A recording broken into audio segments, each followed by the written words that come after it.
E aí, meu povo, Geografia 2, capítulo 18, Sudeste, as grandes metrópoles nacionais e a desigualdade regional. Com a crise de 1929, que acarretou a queda da economia cafeeira no Brasil, o país lançou estratégias industriais para regular a balança comercial da época. O modelo de substituição de importação, pautado por Getúlio Vargas, propunha a criação de indústrias estatais que suprissem as demandas industriais historicamente importadas de países como os Estados Unidos e do continente europeu. A região sudeste, contudo, saiu na frente nos quesitos industrial e urbano, graças à concentração de renda durante o ciclo do café e à herança estrutural que a produção cafeeira deixou. Assim, o Sudeste teve grandes amparos estruturais e financeiros para se tornar a região mais industrializada e economicamente desenvolvida no país.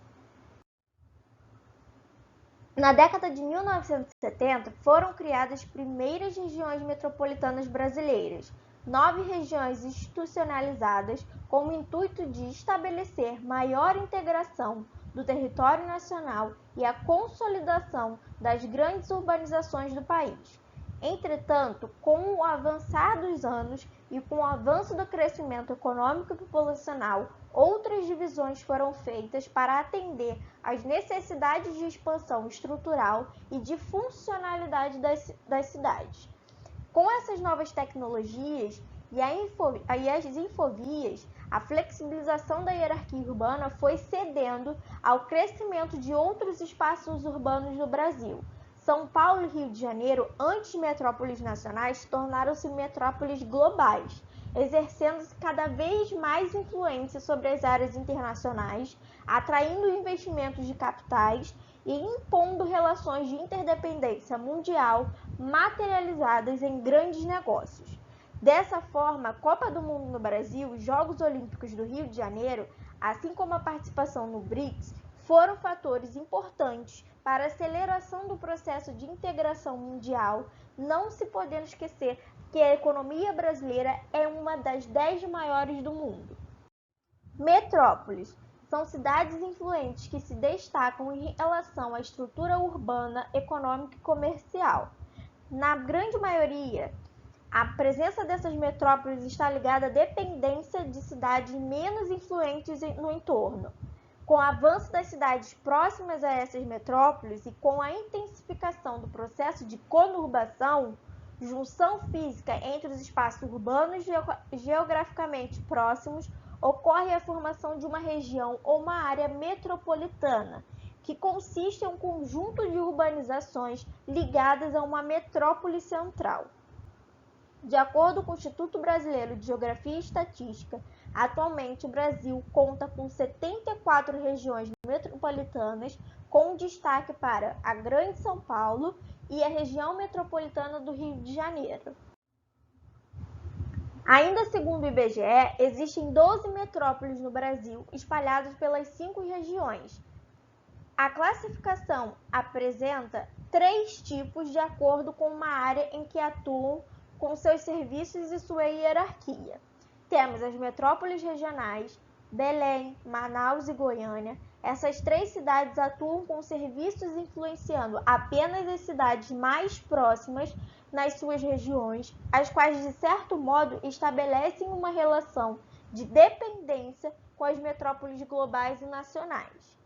As metrópoles nacionais, como Brasília, Curitiba, Salvador, Fortaleza, Porto Alegre, Recife e Belo Horizonte, como sugere o nome, diferentemente das metrópoles regionais, as nacionais atuam em todo o território brasileiro por apresentarem estruturas mais complexas e bem trabalhadas, além de uma maior capacidade de atender à demanda proveniente de outras regiões do país. São, na maioria das vezes, referência no que diz respeito a eventos, centros financeiros, saúde e educação.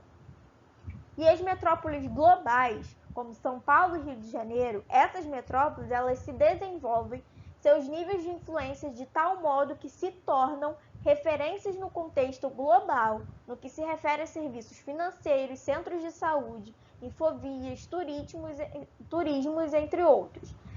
Elas concentram filiais de empresas internacionais e sedes de empresas globais, os principais polos financeiros do mundo, como bolsas de valores e bancos internacionais, além das maiores universidades e hospitais do país. E seus serviços influenciam regiões de todo o Brasil. São Paulo, sozinha, responde a 18% dos atendimentos referentes ao serviço de educação do país e por 21% no que diz respeito à saúde, atendendo a população que vem de outras metrópoles em busca desses serviços. As áreas dependentes de certos serviços oferecidos pelas metrópoles são denominadas de regiões metropolitanas. Essas regiões elas mantêm o quesito de dependência dos serviços, configurando assim a atual hierarquia entre as cidades brasileiras. As metrópoles, por seu alto desenvolvimento em serviços de educação, saúde, financeiro e estrutural, são muito populosas e essa população vem aumentando em razão do processo migratório existente no Brasil, como o êxodo rural, por exemplo. Habitantes de outras cidades e regiões dirigem-se às metrópoles em busca de serviços e melhores condições de vida.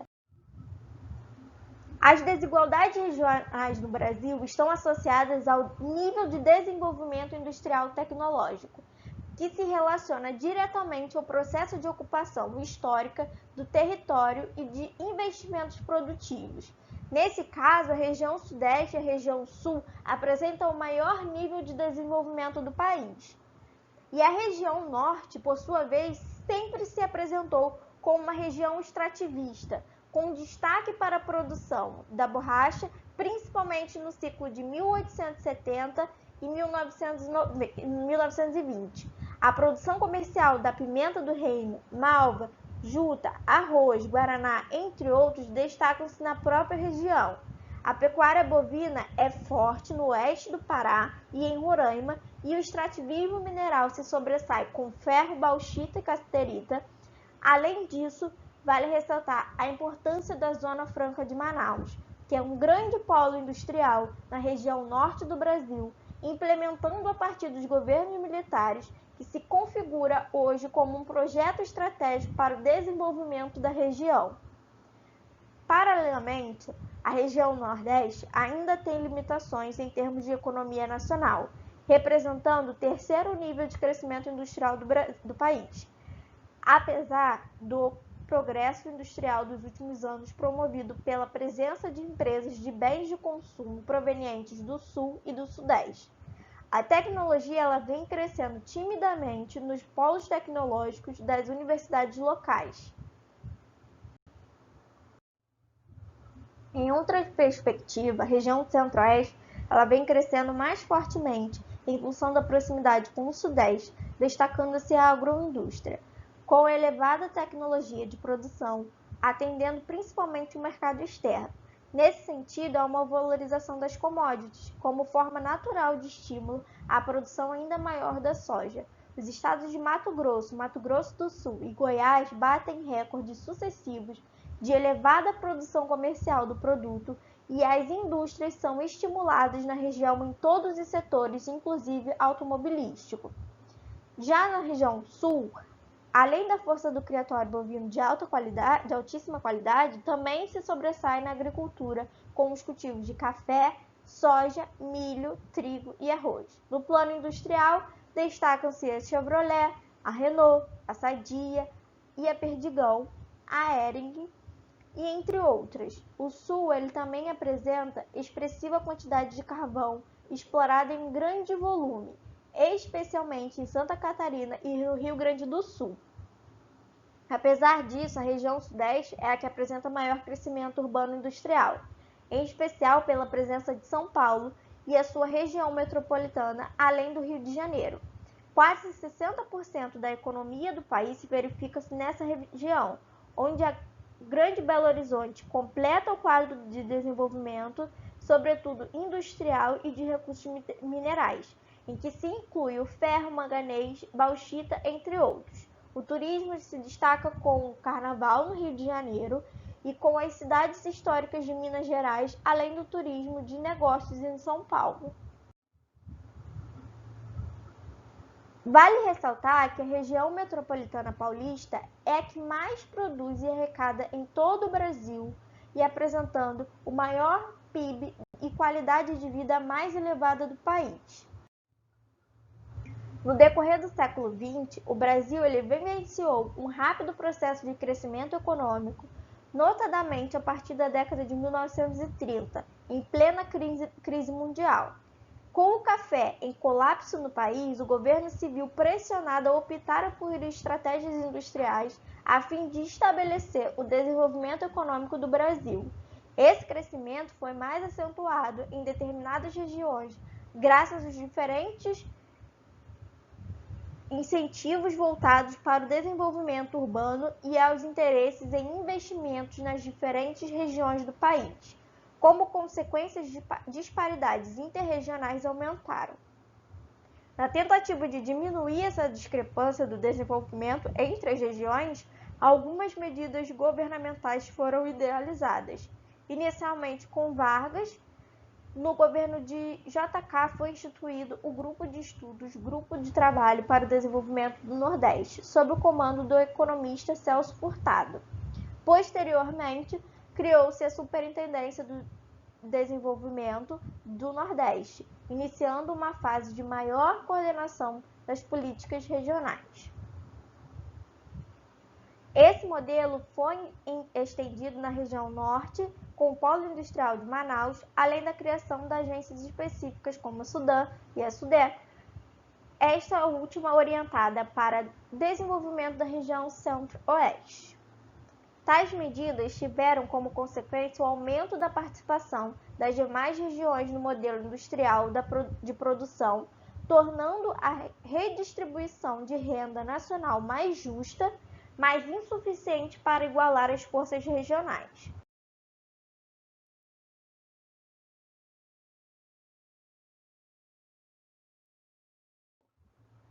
O espaço urbano nacional passou por transformações acentuadas nos anos de 1960, que seguem até os dias atuais. Uma população urbana maior do que a rural a partir de 1964 foi fundamental para o desenvolvimento dos centros regionais, metrópoles nacionais e também de uma megalópole, formada por São Paulo e Rio de Janeiro a partir dos anos de 1980.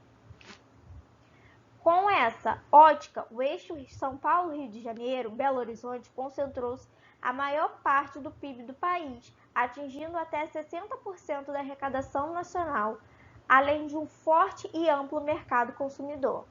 A miséria não se distanciou da opulência, e nesse caso as favelas e periferias pobres retratam muito bem os contrastes dessa aglomeração.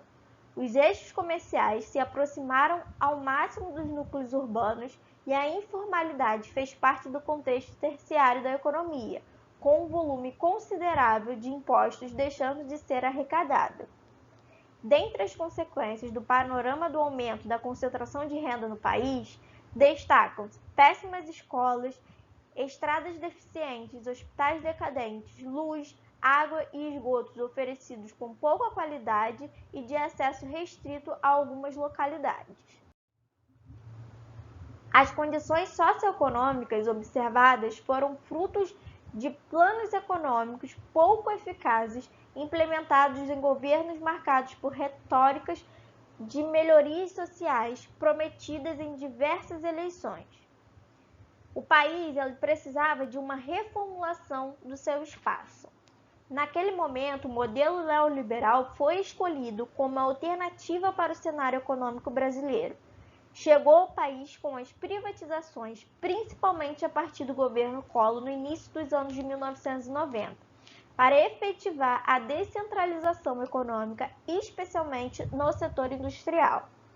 A desmetropolização, que consiste na ocupação de cidades menores em relação às mais desenvolvidas economicamente, graças ao inchaço populacional, gerando problemas urbanos, ganhou força, sobretudo no governo de Fernando Henrique Cardoso, Foi nesse governo que se revigorou a moeda nacional e se favoreceu a arrancada para um crescimento econômico menos centralizador e mais alternativo, tanto no âmbito social como no sentido de novas perspectivas espaciais para o Brasil. Os grupos internacionais se interessavam cada vez mais pelo Brasil e, paralelamente, ocorria sensível crescimento das cidades médias e pequenas na própria região sudeste, ganhando status de centros e metrópoles regionais. As indústrias elas buscavam vantagens locacionais em áreas mais distantes em relação às metrópoles principais. A redução de impostos e doação de terrenos por parte dos governos estaduais e municipais para a instalação de grandes indústrias representaram os principais atrativos e para os novos investimentos internacionais e nacionais. Estava estruturada, portanto, à base de desmetropolização do Brasil. Populações não tardaram a seguir para novas áreas de periferias mais distantes ou para cidades pequenas e médias, buscando emprego e determinando um novo mercado consumidor local. Eis a base do crescimento econômico da nova ordem interna do Brasil. A descentralização industrial ela representou, na verdade, uma descentralização urbana. O reflexo positivo se verificou na geração de novos empregos e de renda, além de novas estruturas rodoviárias e de comunicação e de redes de fluxos comerciais e de financeiros mais intensos. Nos anos de 1990, a descentralização da economia brasileira se verificou de forma mais acentuada, especialmente com a entrada do Brasil no Mercosul, quando a faixa centro-sul do país se tornou uma fatia de mercado integrada à nova ordem mundial. Com o avanço das novas dinâmicas comerciais mundiais, as distâncias geográficas não se faziam tão importantes. O desenvolvimento das infovias, assim como o encurtamento do mundo com a globalização, permitiu a descentralização ou desconcentração industrial, trazendo inúmeros benefícios para as grandes indústrias internacionais que começaram a se interessar por locais mais distantes dos seus centros de decisões. Como o caso do interesse das grandes multinacionais no Brasil, os incentivos fiscais aliados aos avanços dos fluxos de formação e de transporte de carga fizeram com que as cidades interioranas se tornassem locações atraentes para as instalações dessas indústrias. Assim, as indústrias passaram a disputar vantagens fiscais, além de interesses de diversos estados, de modo a atrair parques industriais ou complexos de grande concentração de empresas, mesmo de bens de consumo não duráveis. No caso do Nordeste, as indústrias leves, como a alimentícia, a têxtil e a de calçados, buscaram nesses novos mercados de mão de obra pouco qualificada e consumo de médio para baixo. As indústrias automobilísticas elas buscaram áreas do interior dos estados do Paraná, Goiás e Bahia, entre outros, para estimular a diversificação de áreas produtivas dentro do país, sem contar com a expansão do Mato Grosso do Sul e do Mato Grosso. No encalço dessa situação, o Rio de Janeiro foi o grande exemplo da cidade que abrigou indústrias do ramo de caminhões e automóveis. Essas empresas elas buscavam áreas mais interiores, como Resende. A vinda de tais indústrias ela apresenta como vantagens para o país um aumento da oferta de emprego, o avanço econômico das regiões mais afastadas dos grandes centros e o fortalecimento da movimentação econômica. Como desvantagem desse processo, a gente pode citar o aumento do desemprego das regiões que registram perda de indústrias e a alteração das dinâmicas locais no setor do comércio e de serviços. Diante desse contexto, as dificuldades de mobilidade antes existentes nos grandes centros financeiros foram substituídas pela agilidade de investimentos e pelos fluxos financeiros e de comunicações. Um destaque vai para a implantação da fibra ótica como modelo de aceleração das infovias do Brasil. Consequentemente, com a desconcentração industrial e o desenvolvimento de espaços interioranos, As cidades médias, a concentração de renda reduziu dos anos de 1990 para as primeiras décadas do século XXI. No Brasil, o desemprego diminuiu na mesma proporção. A crise iniciada em 2008 e 2009 nos Estados Unidos, na Europa e na Ásia não atingiu mais fortemente os países emergentes. Desse modo, ainda pode-se falar em poder de consumo das áreas interioranas do país, ressaltando-se também a força da agroindústria em várias áreas do Centro-Sul. A soja e a pesquisa agropecuária representam elementos importantes dos investimentos modernos em alta tecnologia dedicada à melhoria de produção do setor. Já no final de 2013, o Brasil apresentava um crescimento econômico menor entre os países do BRICS, além de um evidente declínio nos negócios do Mercosul, apesar de as reservas internas não estarem totalmente comprometidas. Ainda que de modo tímido, pode-se dizer que existe um mercado consumidor interno atraente, tanto que os shopping centers crescem apesar dos temores de recessão no Brasil. No âmbito da tecnologia, as áreas do interior se destacam com centros de pesquisas de altíssimo nível. É possível citar polos tecnológicos como Porto Digital de Recife, Parque Tecnológico do Rio, Parque Tecnológico de São José dos Campos e o Polo Tecnológico de Campinas, que conta com empresas de alta tecnologia e universidades como a Universidade Estadual de Campinas. A associação de empresas com as universidades tem gerado cada vez mais polos tecnológicos de melhor nível e aproveitamento de mão de obra cada vez mais qualificada nas áreas interioranas do Brasil. E é isso, meu povo. Dúvida? Escrevam nos comentários e até o próximo vídeo.